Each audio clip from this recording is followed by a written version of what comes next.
ഇല്ല, വീട് വാങ്ങേണ്ട ആവശ്യമില്ല ശരിക്കും. നമ്മൾ വാടക താമസിക്കുന്നത് for some reason again pop culture ഒക്കെ മോശമാക്കി വെച്ചൊരു സാധനമാണ്. അല്ലെങ്കിൽ സൊസൈറ്റിയിൽ അത് അത്ര അപ്രീഷിയേറ്റഡ് അല്ല അല്ലെ. വാടക വീട്ടിൽ താമസിക്കുമ്പോൾ നമുക്ക് എന്തോ പറ്റാത്തവരാണ്, പൈസ ഇല്ലാഞ്ഞിട്ടാണ്, കഷ്ടപ്പാടാണെന്നുള്ള ഒരു തോന്നലുണ്ട്. ഇപ്പൊ എറണാകുളത്തെ വീടെന്ന് പറയുമ്പോഴത്തേക്ക് എന്നോട് രണ്ടാമത് വാടക വീടാണോ എന്നാണ് ഞാൻ എറണാകുളത്ത് താമസിച്ച ആളാണ്. ഞാൻ വാടക വീട്ടിലാണ് താമസിച്ചത്. ഞാൻ ബാംഗ്ലൂർ ഇപ്പൊ വാടക വീട്ടിലാണ് താമസിക്കുന്നത്. എത്രയോ വീടുകൾ ഉദ്ദേശമുണ്ടോ? ഉടനെയൊന്നുമില്ല. ഇപ്പൊ വേണമെങ്കിൽ 2 വീട് 3 വീടൊക്കെ വെക്കാൻ വേണമെങ്കിൽ വേണ്ടത് വെച്ചിട്ടാണ്. ആവശ്യമില്ല. അതൊരു നല്ല ഫൈനാൻഷ്യൽ ഡിസിഷൻ ആണെന്ന് എനിക്കിപ്പോ തോന്നണില്ല. മേ ബി ഞാൻ വീട് വെക്കുക എനിക്ക് ഇങ്ങനെ ഒരു 100 വീടൊക്കെ വെക്കാനുള്ള പൈസയോ അല്ലെങ്കിൽ ഒക്കെ വരുമ്പോ ഇതേ കാര്യമാണ് ഞാൻ പലപ്പോഴും പലരിൽ നിന്നും കേട്ടിട്ടുള്ളത്. പക്ഷെ എനിക്കതിനകത്ത് എന്താണ് ഇവര് പറയുന്നത്, നമുക്ക് വീട് വേണ്ടേ എന്ന് പലപ്പോഴും ചിന്തിക്കാറുണ്ട്. ഒരു സാധാരണ മലയാളി ചിന്താഗതി. അതെന്താണ്? അത് ഭയങ്കര ഇമോഷണൽ ആയിട്ടുള്ള ഒരു സാധനം കൂടിയാണ്. നമ്മൾ ഇത്ര നേരം പറഞ്ഞത് വളരെ വളരെ ഒബ്ജക്റ്റീവ് ആയിട്ടുള്ള മണി ഓറിയന്റഡ് എല്ലാവർക്കും പറഞ്ഞു കൊടുക്കാൻ പറ്റിയ സാധനം. വീടിനോട് ഇമോഷണൽ അറ്റാച്ച്മെന്റ് ഉണ്ട് അല്ലെ. അപ്പൊ പിന്നെ നമുക്ക് അതിൽ കൈ കടത്തുന്ന അത്ര ശരിയല്ല.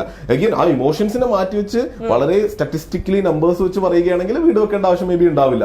റെന്റ് താമസിച്ചെന്ന് പറഞ്ഞാൽ പൈസക്ക് നഷ്ടമൊന്നുമില്ല. ആൾക്കാർ വിചാരിക്കുന്നത് ഇത്ര ഡൗൺ പേയ്മെന്റ് കൊടുത്താൽ അല്ലെ പിന്നെ EMI എത്ര അല്ലേ പോണുള്ളൂ, ആ റെന്റിന് എന്തായാലും കൊടുക്കണ്ടേ, അങ്ങനെയുള്ള ചിന്തകളൊക്കെ ഉണ്ട്. ഞാനിപ്പോ 20,000 രൂപയുടെ ഒരു വാടക വീട്ടിലാണ് താമസിക്കുന്നത്.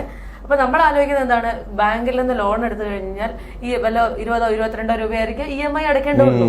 അപ്പൊ ഈ പൈസ അടച്ചു കഴിഞ്ഞാൽ ഇത്ര വർഷം കഴിയുമ്പോൾ എനിക്ക് എന്റെ ആ വീട് സ്വന്തമാവല്ലേ എന്ന് ചിന്തിക്കുന്ന ആള് എങ്ങനെയാണ് മണ്ടനാവുന്നത്? ഇല്ല, കാലഘട്ടം കുറെ മാറിയില്ലേ. ഈ ജീവിതകാലം മുഴുവൻ ഈ എറണാകുളത്ത് ആ ഒരു ഇപ്പൊ താമസിക്കുന്ന അല്ലെങ്കിൽ വീട് വാങ്ങാൻ പോകുന്ന ജംഗ്ഷനിൽ തന്നെ ഉണ്ടാകുമെന്ന് തോന്നുന്നുണ്ടോ?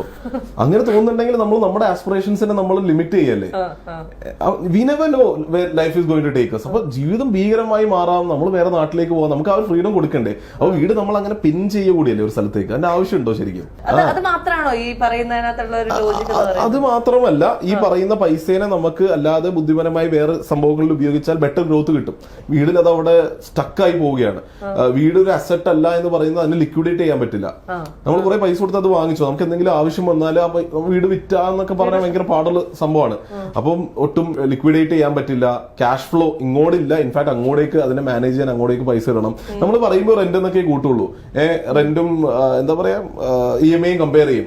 വീടാവുമ്പോ EMI പുറത്ത് അതിനെ മാനേജ് ചെയ്യാനും അതിനെ നിലനിർത്താനും ഒക്കെ വേറെ കുറെ ചെലവുകളുണ്ട്. അതിപ്പോ നമ്മുടെ ഫ്ലാറ്റ് ആണെങ്കിലും അല്ലെങ്കിൽ റെന്റ് ആണെങ്കിലും അതിനെ നിലനിർത്താനുള്ള ചെലവുകൾ നമ്മൾ എടുക്കണ്ടേ? അല്ല, വീടിന് റെന്റ് താമസിക്കുമ്പോ ഓണർ ചെയ്തരില്ലേ? എന്തെങ്കിലും പൊട്ടിയാ വിളിച്ചാലൊക്കെ ഓണർ വിളിച്ചാൽ പോലെ ഓണർ ചെയ്തരില്ലേ? ഓണറെ മണ്ടനാക്കാൻ.